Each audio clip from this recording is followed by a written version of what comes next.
It's Friday night, you know what that means. It's Top Rope Tokes here to discuss AEW Rampage. And it's the last one right before AEW All Out on Sunday. I'm always down for more Pokemon cards though, too.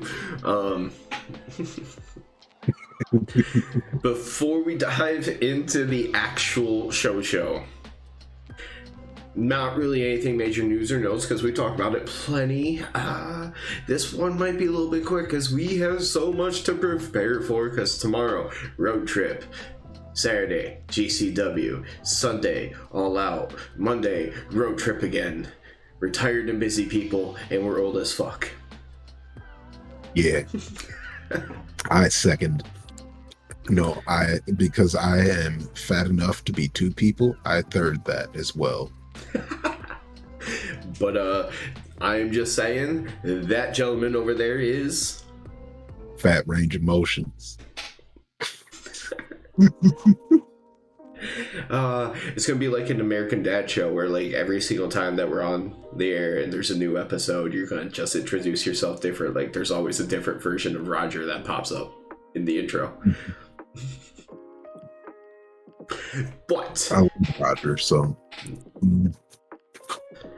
AEW Rampage, the last one before All Out, and Tony Khan has stated recently that he wants to make Rampage matter again.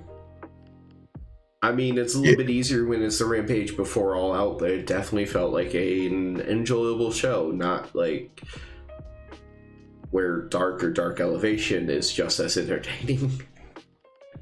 Yeah, it was a solid show. And they finished the show in a way that really kind of, I don't know, it builds into a pay-per-view very well. I mean, Danielson walking out on the stage in the show to stare down Jericho and everything, that kind of felt, I don't know. Yeah, that was, I don't know, I thought it was like the show ended in chaos. Yeah. Of Jericho and Danielson looking like they're about to come to blows, and I think that's what throws Ricky and Hobbs going at it. Hobbs in the ring actually going at it. But I think that's what really threw me off was at the end of the show is just the stare down. Like, I was expecting them to start fighting, but at the same time, I guess being different also mattered. I just was waiting for more chaos. Yeah. I can't wait for the story of that Ricky and Will Hobbs match. Oh, the story. I thought you were gonna like a story like from something that happened recently. Like, the match itself isn't gonna be like, oh man, that was cool technical stuff or anything, but they're gonna tell a great story. I'm excited for that.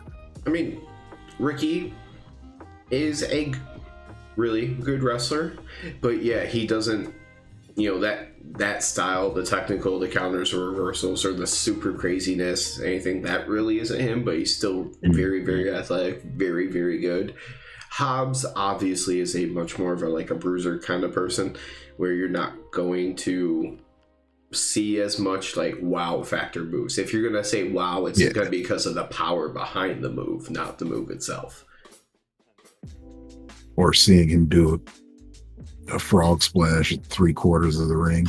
Okay, that is one exception. I completely forgot about that. That made me say, wow, definitely. That was a surprise. But usually it's his power game. That's what's going to pop out in anything with him. God. I mean, there was one match that really didn't fucking matter. I mean, it served a point story-wise tonight. You had a rematch that is still continuing to build. Well, because we got another match announced for 0 Hour. 0 Hour is going to be a mixed bag because Hook is over. Daddy Magic is going to be out there. But then we're going to have, on our positive note, Ishii versus Kingston's going to be fun, probably. Just the more physical style, which works well for Eddie. But We were so close to being able to go pay-per-view without the Sammy or Tay match. I know. It almost happened. Granted, the first one got canceled.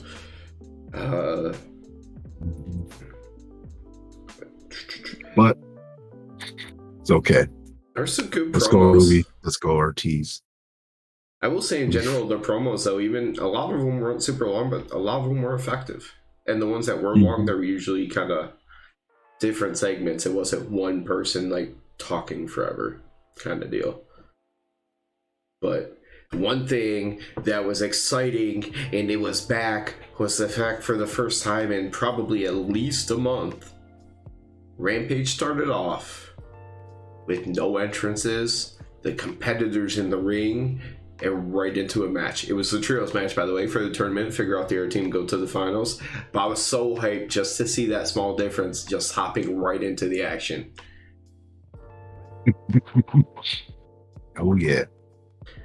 I mean, they only have that an was, hour, so it's a great way to kick it off. Yeah, because, it felt like they got so much accomplished in that show today, just by cutting out intros. Yeah, especially when you have certain wrestlers whose intros take about 4 minutes before anything happens. This should be AEW's motto after All Out. Cut Moxley's promos more than he cuts himself in matches.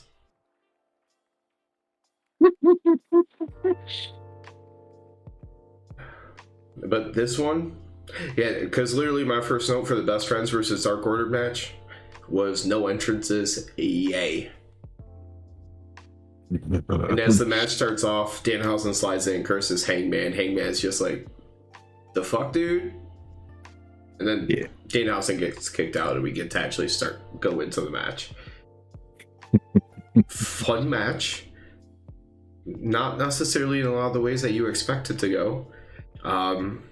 In the end, Silver rolled up Chuck Taylor for the win, and Taylor literally was like such a sad kid that he couldn't believe that he messed up, and he just sat there in the middle of the ring so disappointed. Come on, man, you're gonna lose with Hangman on that team. Come on now. I just didn't think it was gonna happen that way. That's all. Because of course you gotta think it's gonna be a Hangman buckshot lariat win. Yeah, or at least whatever the hell is gonna happen. Like, even if it's not to the actual person that they pin for the win, it was gonna be to like clear off the partner from breaking up the pin or something like that. There were some fun spots in this match. Did you have any that you really, really enjoyed? I can think of two mainly. The double choke slam was pretty cool. Chuck Taylor, Trent. Yeah, Trent and Chuck. Because you got to do something major. Hangman, that's pretty cool. I like that. Like, as you talked about, it's Hangman. You got to do something major, take him out of the action for a while. Yeah. So a double choke slam that takes Hangman out of the action. For a little bit. The other thing that really caught my attention was when Orange Cassidy was doing his kicks to Hangman. And then Silver comes in and he pushes Hangman out of the way and he covers up his head. And it was weird because even Orange Cassidy and Hangman both looked at Silver when he was covering up and they're like, the fuck, dude? And then he ended up hitting him with a super kick in the end, but there was like a good 3 seconds in the middle where they're both just like, what? Like, why are you covering up and acting like you're sacrificing yourself for an Orange Cassidy kick? It made me laugh. Although, there was that awkward pause. There was also a time where Hangman saved Silver off the top rope and he carried him like a husband and a wife situation off the top rope.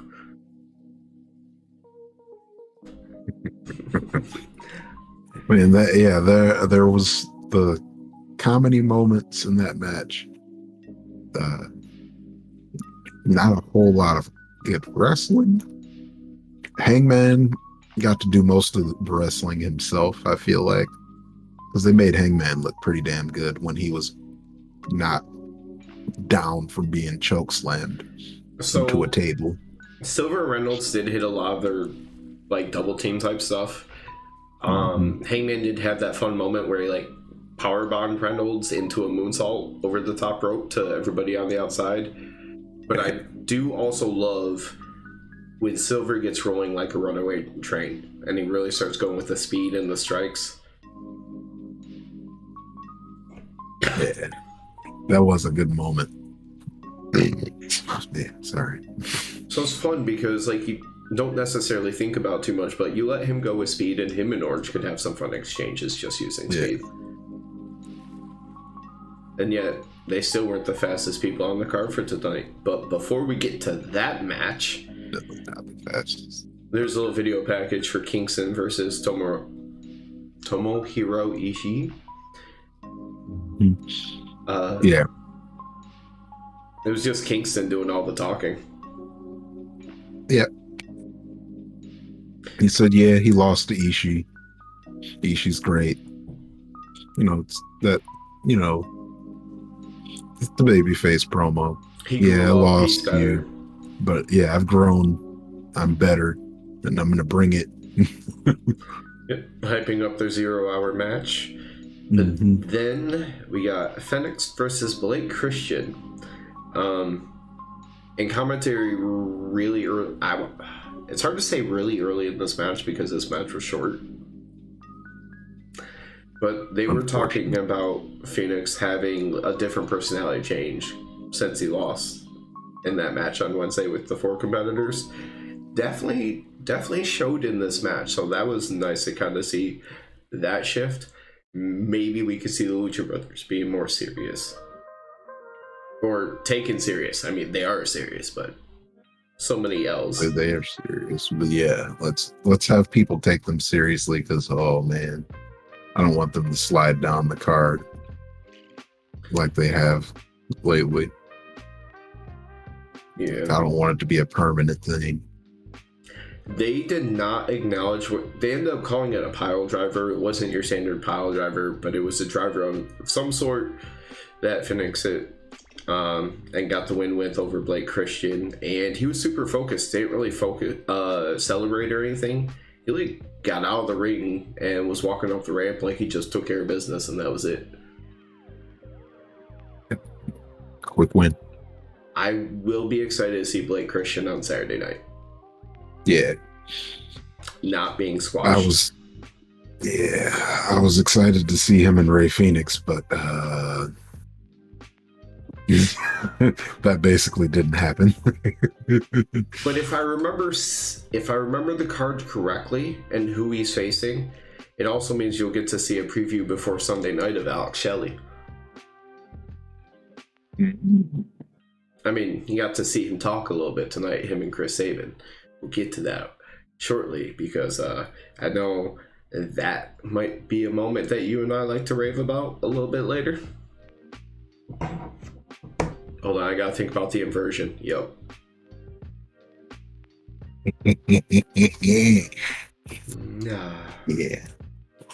Yeah. Through obvious bias, we're gonna say that the Machine Guns. I mean, they're losing, and I don't care because it is FTR on the other side. Yeah.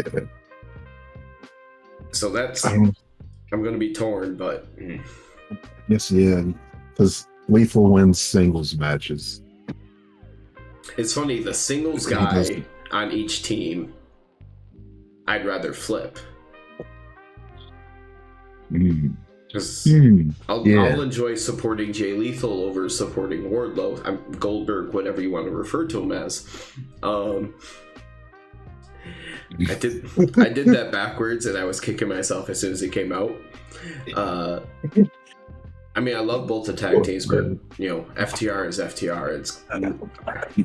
But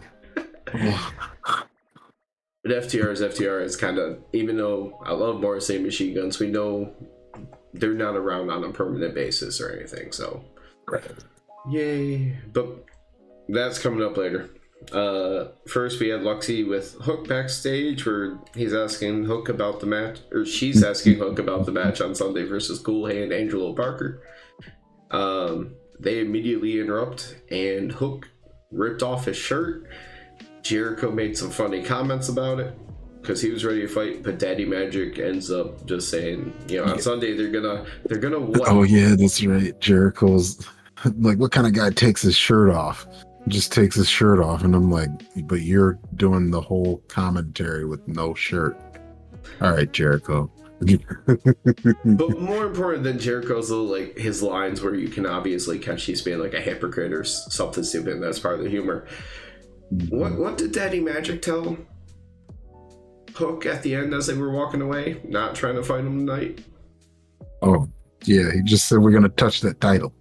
We're gonna touch the titles. We're gonna touch the title. Wasn't it Taste of the Title? Yeah, we want to taste the title. We're gonna touch the title. Gonna taste the title. I wish I could mimic it. I just can't. We're gonna taste the title. We're gonna taste it. I love him. I can't mimic him. So anytime that he says anything fun, it's like alley-oop. But then backing off, and then possibly the most relatable line of the night came across on TV shortly after, because we had, in a rematch situation, Sami and Ty versus Ruby and Ortiz. And as Sami and Ty was walking out, Tony Schiavone's just like, please don't kiss, please don't make out, just begging them not to. And I feel like they went over the top tonight. Yeah. At least we got to see him lose, because Ruby ends up pinning Ty with an Okada roll. Because we're going to see them win on Sunday. Oh, yeah. I mean, that's if we see them, because, yeah, that might be time to go, like, find some food or something.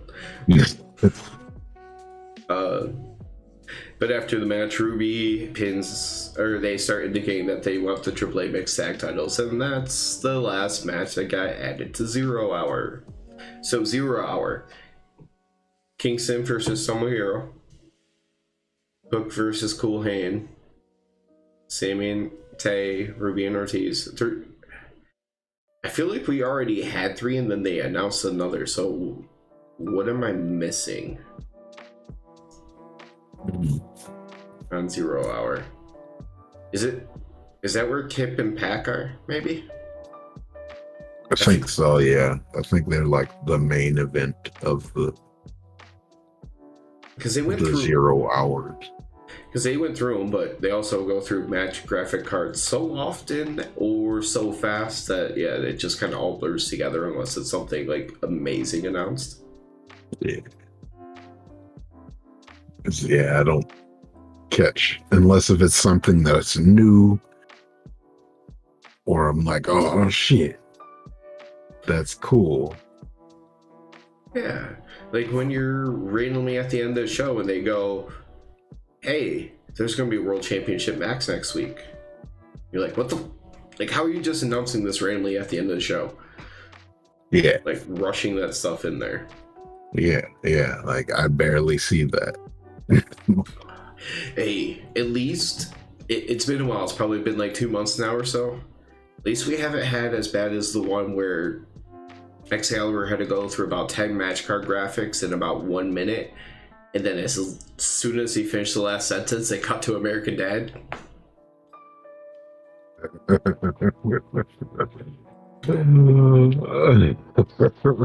Hey, American Dad is important, okay? Hold on, sir. Oh, never mind. It's because I kept seeing in my notes that I was coming up on something Mark Henry related, and I was like, we can't be at the main event yet. No, we're yet. not that far yet. And then I realized it's because he actually did a sit-down interview, but we're not even there yet. That was just the next thing. Next was Lexi backstage with Dark Order and Hangman, asking about setting up the match for the finals against the Elite. Don Callis immediately interrupts and starts praising Hangman for how he's handled business lately, talking about how he didn't team up with the Bucks and they screwed over his friends, the Elite, for, power and money and all that good stuff now. They're like, get the fuck out of here. Do you see what I mean when he was talking to Will now that like Callis is always going to be a heel, so that's why it feels like he's got to maybe be finding a way to split away from Kenny. So jumping ship to the next Kenny would have made sense down the line. That does make sense. Because yeah, Kenny's just got too much heat right now, just because he's been gone forever, and people are happy to see him again. Plus, he played heel like his entire championship reign, so yeah. So he's heel basically until he lost the title to Hangman, and then he was like, "Yeah, I'm hurt as fuck, so I'm going away for a while." And everyone's like, "Oh, we're gonna miss you," and then we got him back. Next, crazy. He's been gone since before I started watching. Because I think that pay-per-view was early November. Yeah, I don't remember seeing him at all. I know, like, you started like right after. Yeah. Like, I don't remember. So I was just like, oh, this is all hype to me because I don't even know who the fuck he is.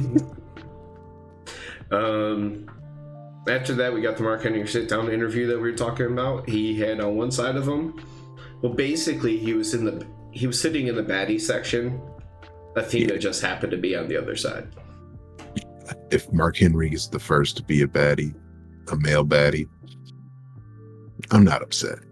What about Stokely?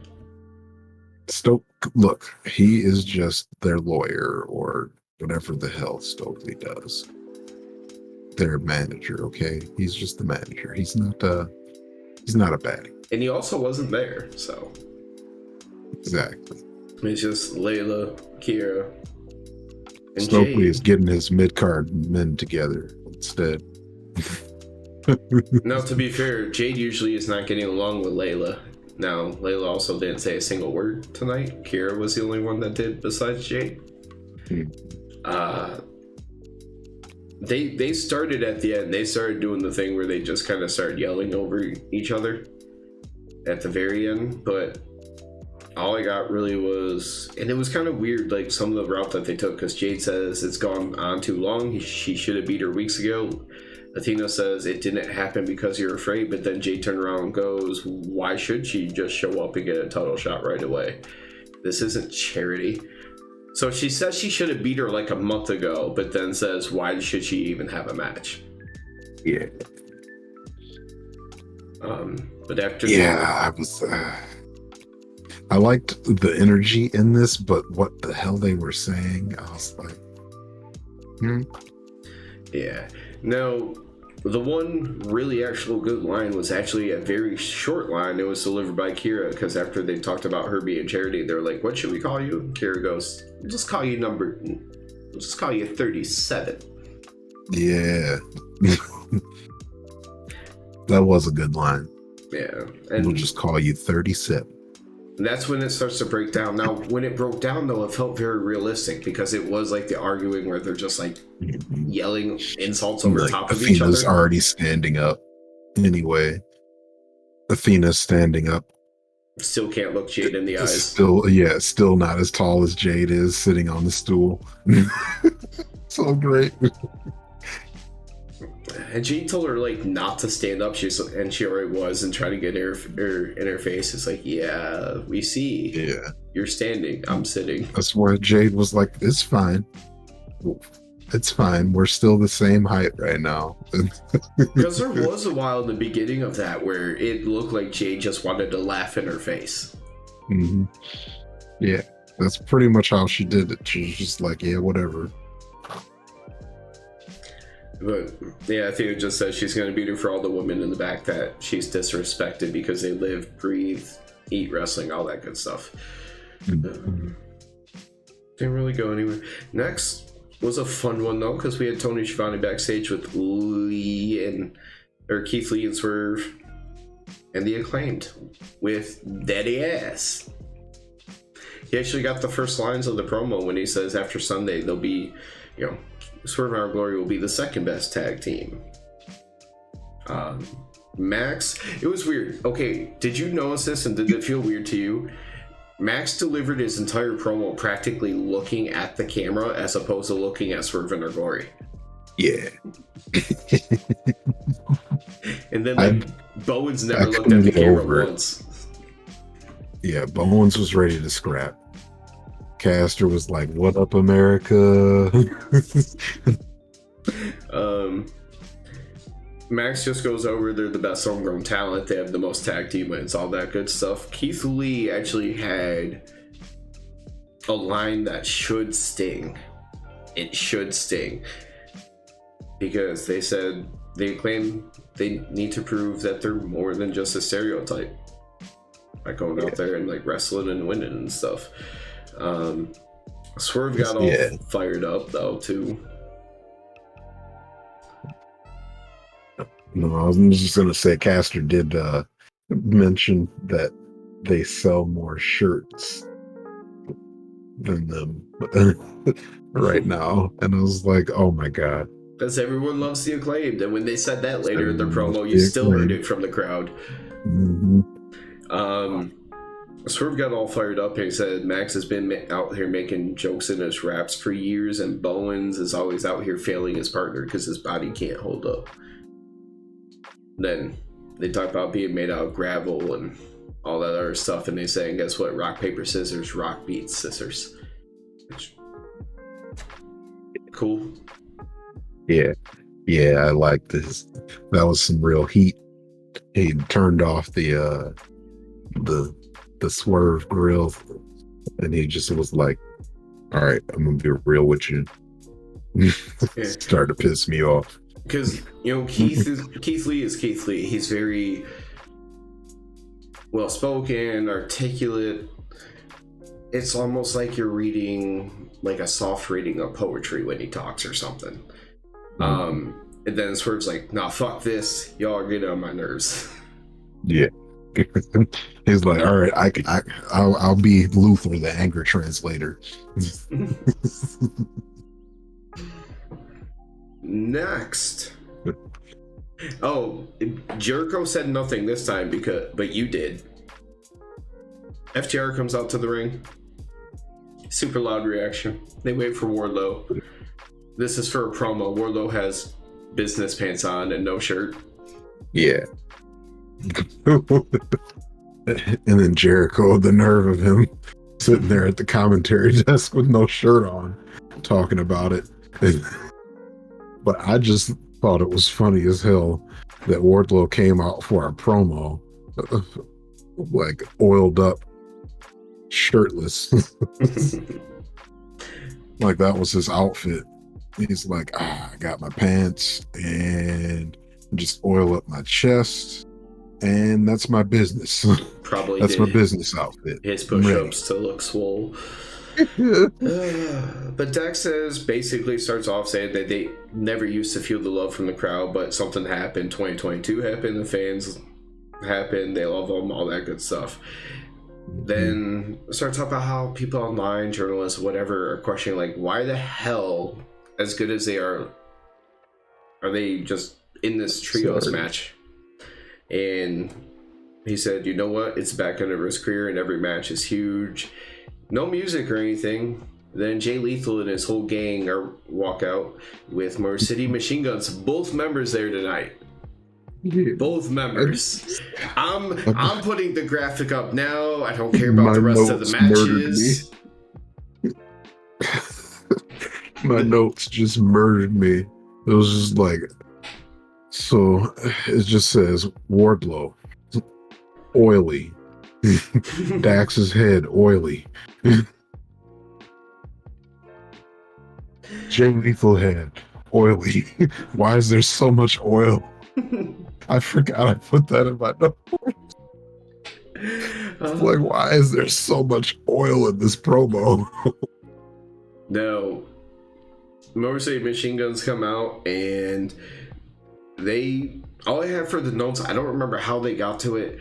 I have the artist sit on there because this is the part that I'm going to love of the show more than anything. But somehow they really started to play into the Chicago, Detroit hatred.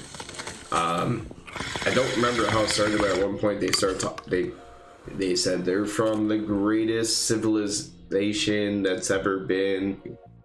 Yeah. Sorry, for me this is backwards. For y'all, it's right. They pulled out their middens and they were like, yeah, that's where we're from. And then, that just even mentioning Detroit and Chicago got heavy fucking boos. That's all it takes between these two cities. The only thing that could be even close to on par is if you went to Columbus, Ohio. But, yeah, we got to enjoy the whole Michigan stuff, and Dax goes, you got all these people calling you an asshole if you can't hear it. And they literally just in the mic go, it's because we're from Detroit, Michigan, isn't it? It was just so fun.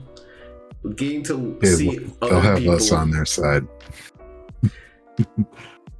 Seeing, I was just going to say, I love FTR, but I'm going to be cheering against FTR this weekend. It's going to be so tough because I'm going to want to root for Motor City Machine Guns. It's going to be the more natural thing for me to do. But at the same time, as much as the Acclaim like to say something else, everyone loves FTR. Everyone loves FTR. I'm also a Lethal fan too, though. It's that's going to be so fun, but so you got Motor City in your name. I don't know shit about them, but they got Motor City in the name. So Shelly, and they're going with Jay Lethal. So I'll use abbreviations.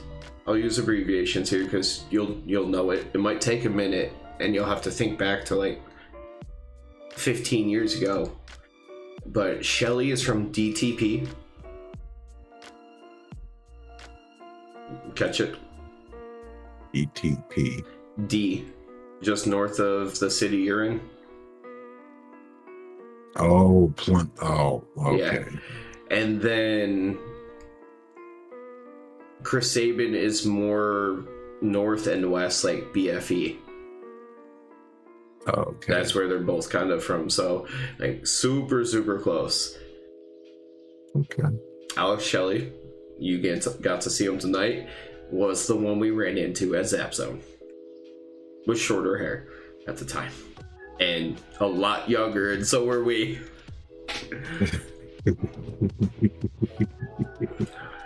But at some point, they're sitting there talking about how they've all known each other for 20 years, and they're, really good. When they talk about being 20 years, Jay Lethal looks at Siggy's like, kind of console him, because he's the odd man out of that group at that point.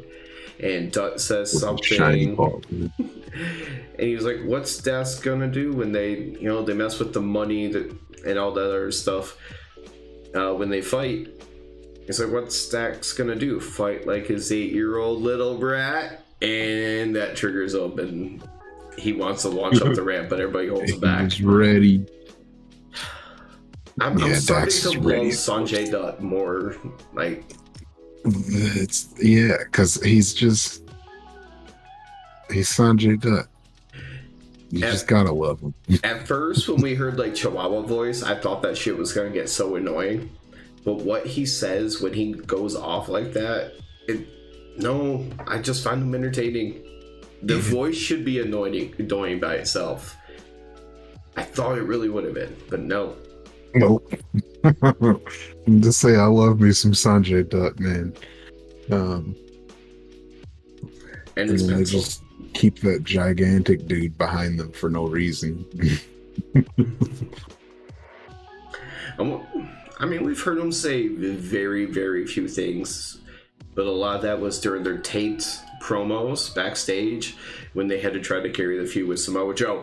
Oh, I watched videos recently where people were talking and speculating, and people coming back, returning. If it's not MJF, and this is way you can save him for the main event, another person that could be the Joker, Samoa Joe has wrapped up the Twisted Metal series. Ooh. So Joe could be back. He could be the Joker. Joe. Okay. Okay. Hmm. That will get a pop. Yeah. We That'll can get a pop, pop, pop, pop, pop. we can chant Joe is gonna kill you. Joe is I haven't got to chant that ever before, so it's gonna be fun. Yeah. Next, do you have anything super important out of the main event promo? I won't ask you to do the Mark Henry tonight. Save your voice for this weekend. Thank you. Anyways. Oh yeah. The main event promo was, well, you had to catch it. QT said he had promised Hobbs that he's gonna take care of Ricky. He was like, I don't even have all the guys back here with me. I don't need that. And then we cut to Ricky. And then he's like, well, I know why your guys aren't there. Yeah, so basically, no, there wasn't any real great lines, but it all did matter. Yeah, they showed Ricky it has all mattered. trapped them in their locker room, which he trapped them in the locker room. And that wasn't it though. I was actually surprised because they started to go back to the ring after, and then they cut to the back and back like there was a commotion, and one of the announcers said there was a fight. Well, the fight hadn't started yet. QT went to go free him, but Ricky had set a trap. Yeah, that was pretty great. QT's trying to get them out. He's trying to get that door open, and then Ricky jumps. I'm like, oh, what is it? How does it feel to get jumped, QT? I might have to go get the Star Wars meme where the one person goes, "It's a trap," just for this part right here, just to put it in the video. While taking a moment to make that quick joke, if you have made it this far into the video, because we are far as fuck into this video, do us a favor down below on YouTube, like, subscribe, comment, and more, possibly the most important thing in terms of growing a fun wrestling conversation. There's a Discord link, join it. Feel free to join the conversation. You love wrestling, we love wrestling, so let's talk wrestling. Now would actually be a good time to actually have you say it, but no. The trap ended up having them brawl all the way down to ringside before Ricky eventually gets them back into the ring, and the match actually starts at that point. At one point in my life, I will learn how to spell Rochambeau, and it's only going to be exclusively because it's Ricky Stark's finishing move if he isn't winning with the spear. I really don't have anything until the very end of this match. Yeah, I don't have a whole lot. Like it was kind of assumed to me that the factory was going to escape us at some point. So Ricky ends up fighting the entire factory to have to. He had to go through the whole factory to win this match. Now that I'm all the odd ways to try and cheat, Nick Comoroto in his, I can't take him serious in what he wears. After seeing him be like the big bulky beast kind of person, and then he wears that. But in the odd way to try to choose to cheat in a wrestling match, he tries to give QT his watch to use on Ricky. Didn't work out for him. Did not work. QT kicked out of a diamond cutter before hitting the spear and the Rochambeau for the win. And while he was going to celebrate, Hobbs come out, they start to brawl, and then during that brawl, while they're all talking about it, because throughout the night, Jericho kept taking shots at Danielson, saying, "You see how beat up this guy is? That's going to be Danielson on Sunday." So at the very end of the show, when that brawl's happening, Danielson just randomly wanders out on stage, starts staring down Jericho, and they have a face-to-face to end the show, while Hobbs and Starks are brawling down the ramp and in the ring. Yeah, Hobbs and Starks are going at it in the ring.